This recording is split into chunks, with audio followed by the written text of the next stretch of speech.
I'm a big believer that mental health has a multiplier effect. So if you're in the right headspace and you're in a positive mindset and you're in a growth mindset, you're going to have that multiplier effect on everyone you come into contact with. Sometimes when you're a child or you're young and you don't have all the experience that older, more experienced people have, you feel like the problem is bigger than it is. And you feel like there's no way out and you have complete hopelessness. To be able to bridge that gap and to do something that's more beneficial for future generations. What I'd like to see from Naseeha is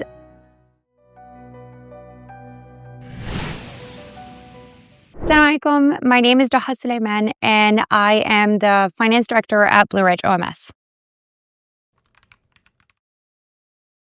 I decided to support Naseeha because it's so important to focus on mental health. You hear a lot about mental health these days, but the work Naseeha has been doing has been so incredible, and just seeing resources available for youth specifically and people in our community. And I really like that they have access to free mental health care, which is really important because mental health is something that everybody struggles with. And financial insecurity shouldn't be a challenge on top of that access to care.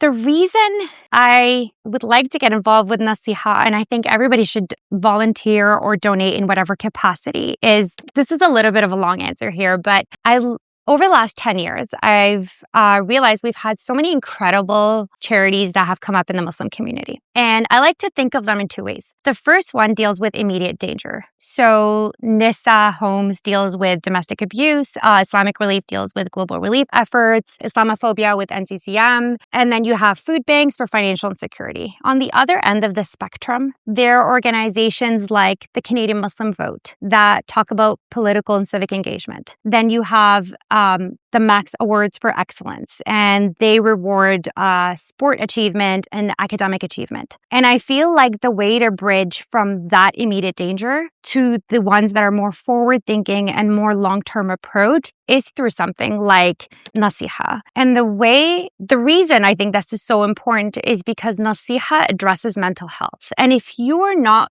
in the right mental headspace, you're not going to be able to utilize the resources from these organizations to be able to bridge that gap and to do something that's more beneficial for future generations. So for you to be able to deal with the challenges that you have that are more immediate, you need to be in the right headspace and then reach out to these organizations that could support you. And then through that, you'll be able to do something that's for the next generation. Youth mental health is really important to me and it's really dear to my heart. I'm a mom to 3 kids and I understand the different struggles that kids nowadays are dealing with. They're dealing with social media concerns. They're dealing with really high academic pressure and high sport pressure. And there's just hyperconnectivity too with online worlds that are dangers that we never had to face growing up. And I feel like the mental health toll is really, really high, and addressing it head on is really important.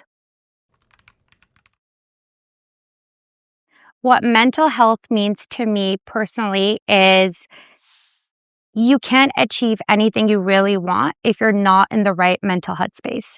So taking care of your mental health first and foremost is important to achieve anything. And I'm a big believer that mental health has a multiplier effect. So if you're in the right headspace and you're in a positive mindset and you're in a growth mindset, you're going to have that multiplier effect on everyone you come into contact with. And if you're in a negative headspace, then that's also going to have negative repercussions to everyone else you talk to. I think people over time have struggled with the stigma and the taboo of mental health. I think this new generation is overcoming these challenges, and I think it's much more socially acceptable. When I think of older generations, mental health used to be viewed as a disability, as something that's very taboo, something that you hide, something that's shameful.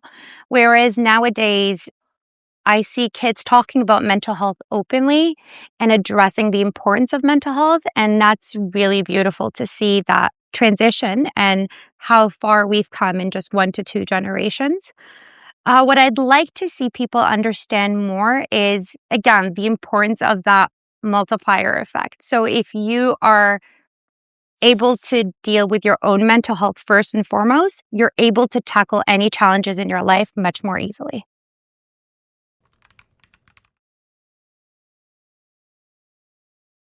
One message I'd like to give to a child or a young person struggling is something I say to my kids regularly, and it's reach out for help.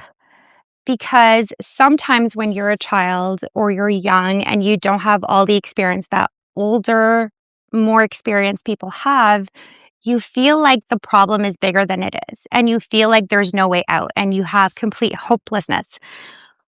When you reach out to a parent, they may have resources that you don't have, and they may have solutions that you never thought of, and they may have ways to tackle the problems that you've never thought of. So it's really important to find a trusted person who's older than you and reach out to them for guidance. So there may be consequences to a mistake you've made, but there's still a solution to it. So you may have to apologize. You may have to make amends. You may get in trouble for something, but it's not the end of the world. The problems I see youth facing today, one of them is just online dangers, hyperconnectivity. It's again, back to my generation, we grew up in a time where you went to school and then you went home and you went to the playground and you were safe, or you had boundaries in different places, right? So school stayed at school and home stayed at home. When you were in your room, you were safe. You weren't exposed to dangers of cyberbullying. You weren't exposed to dangers of online predators. You weren't exposed to a lot of things that kids are now exposed to. And also for social media, I feel like kids have a really hard time differentiating between reality and what's curated online. And I think that's something that we consistently have to explain to them, that this is not a real world. This is just somebody's job to portray that image of what is considered normal. The advice I would give a young person in this day and age would be to take ownership of your own mental health. So reach out to trusted people in your community, in your circle, in your school, in your family. Find someone, reach out for help when you're struggling, and recognize it before it's too late. So if you're starting to have feelings of hopelessness or fear or guilt or shame or anxiety, whatever those problems may be, just know that if you don't tackle them early on, they will just snowball and get bigger and bigger and will be harder to tackle later. What I'd like to see from Naseeha is increased collaboration with different charities. So we talked about those different charities, whether they're immediate danger charities or more on the achievement side charities. And I'd like to see Naseeha give workshops and guide those different organizations and the people involved in those organizations on how to best support the people that come to them through those charities.